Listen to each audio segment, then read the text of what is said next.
Who runs Britain? The Prime Minister? Her cabinet? Not anymore. Watching this political and economic soap opera play out over the last few weeks, it's clear the lead actors are the media, disgruntled backbenchers and the markets. Now, I will grant you that the international bond markets are not partisan. But with the comments of global bodies like the International Monetary Fund, who immediately attacked the mini-budget, it strikes me that there's an agenda to put Britain in its place. This little island, which had the temerity to leave the European Union and challenge centre-left social democratic financial orthodoxy, is getting a little too big for its boots. And most media commentators seem uneasy with the idea of Britain being a low-tax economy, a global hub that attracts investment. Press and broadcast journalists were full of glee as they reported the crash in the pound straight after the mini-budget, with The Economist magazine demonstrating a vintage example of Britain bashing, with this front cover showing Britain as a pathetic little wooden boat sinking in the sea. Talking Britain down has become a habit now at home and abroad. Liz Truss dared to think big for this country and for our economy, to move the dial and wean us off our addiction to the crack cocaine of tax and spend, all fuelled by the printing of empty money.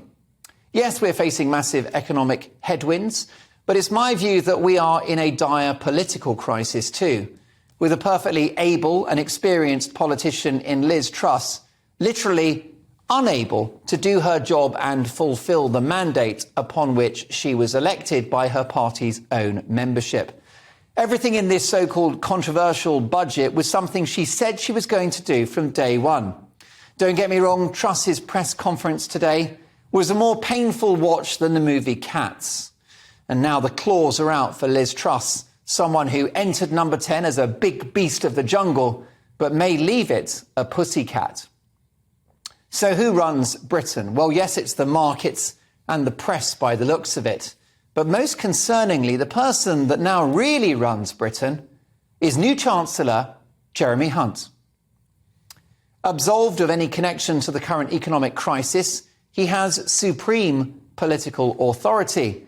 He will be the knight in shining armour that reverses the clock on all of these proposed changes and becomes the flag bearer for business as usual, in the pocket of the press and the markets, spoon-feeding them what they want to hear on a daily basis, as Britain descends further into economic mediocrity.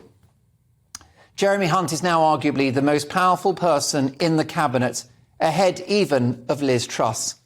And why is that such a worry? Well, because whilst he's an experienced politician, he showed his true colours during the pandemic, praising China's lockdown strategy, pushing for vaccine mandates, and wanting anyone with the virus to be taken out of their homes and placed into 2 weeks of isolation.